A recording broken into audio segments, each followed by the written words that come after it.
서로 환영하고 축복합니다. 동탄 예수교회 이용진 목사입니다. 하나님의 사랑이 여러분들의 삶과 가정 위에 항상 함께 하시기를 간절히 소망합니다. 누가복음 산책하기 8번째 시간 여러분과 함께 하게 되어서 너무나 기쁘고 감사하게 생각합니다. 하나님의 말씀을 사모하는 여러분들의 삶 위에 그리고 신앙 위에 하나님께서 복을 다하실 줄로 믿습니다. 지난 시간에는 예루살렘의 시몬의 예언을 따라서 예수님의 삶이 얼마나 어렵고 고통스러운 삶이 될 것이라는 사실을 알아보았습니다.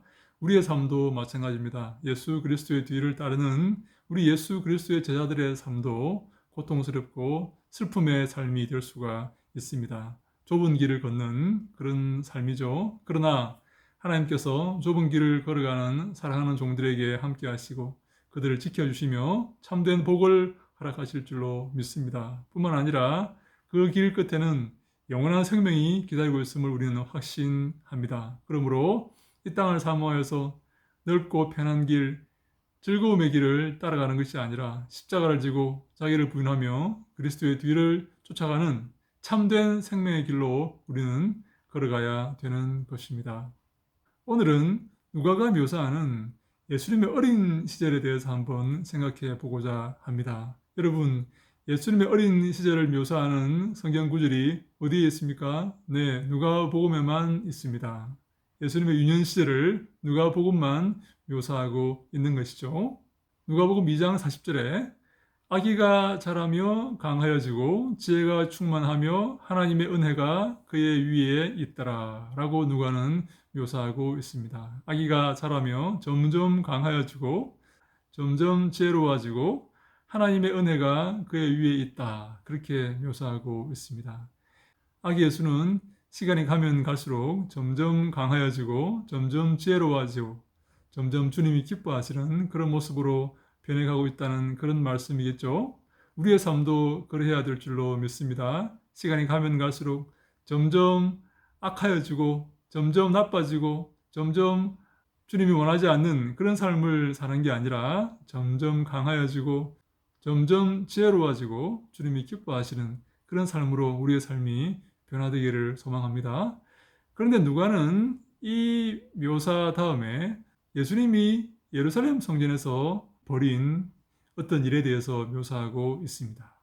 예루살렘 방문을 마치고 이제 고향으로 가족들과 함께 돌아가는데 그 예수님의 그 부모가 그 요셉과 마리아가 그들 중에 아이를 발견하지 못했다 하는 것이죠.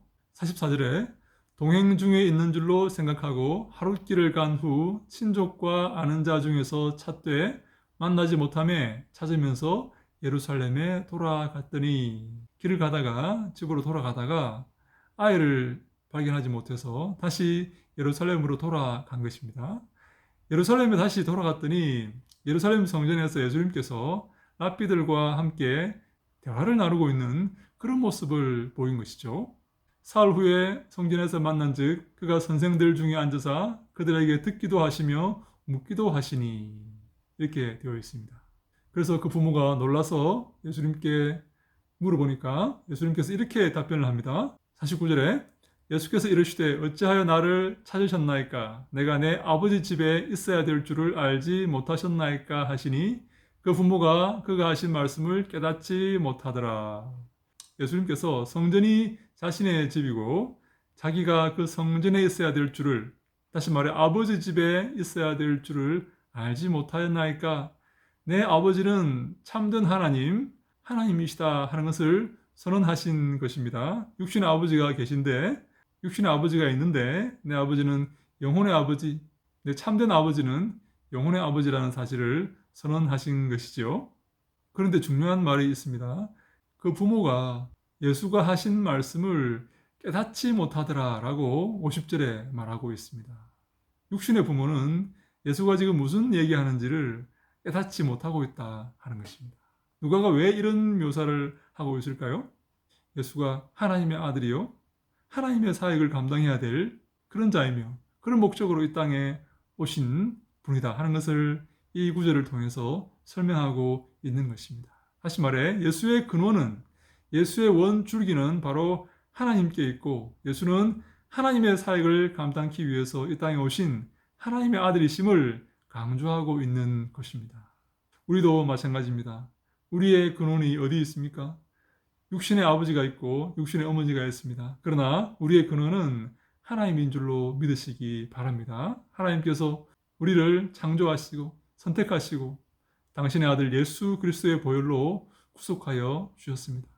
그래서 우리는 지금 하나님의 자녀가 된 것이죠. 그래서 우리는 하나님의 사역을 감당해야 될 그런 임무를 가지고 있는 것입니다.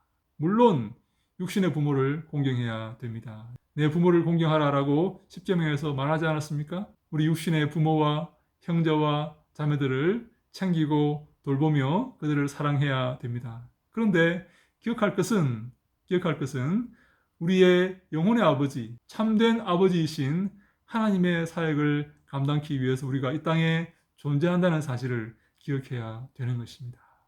마태복음 10장 37절 38절에 예수님께서 이렇게 말씀하십니다. 아버지나 어머니를 나보다 더 사랑하는 자는 내게 합당하지 아니하고 아들이나 딸을 나보다 더 사랑하는 자도 내게 합당하지 아니하며 또 자기 십자가를 지고 나를 따르지 않는 자도 내게 합당하지 아니하니라.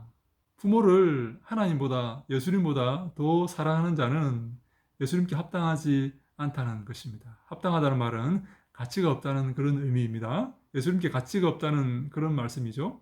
다시 말해 예수님보다 더 사랑하는 게 있으면 안 됩니다. 예수님보다 더 중요한 게 있으면 안 됩니다.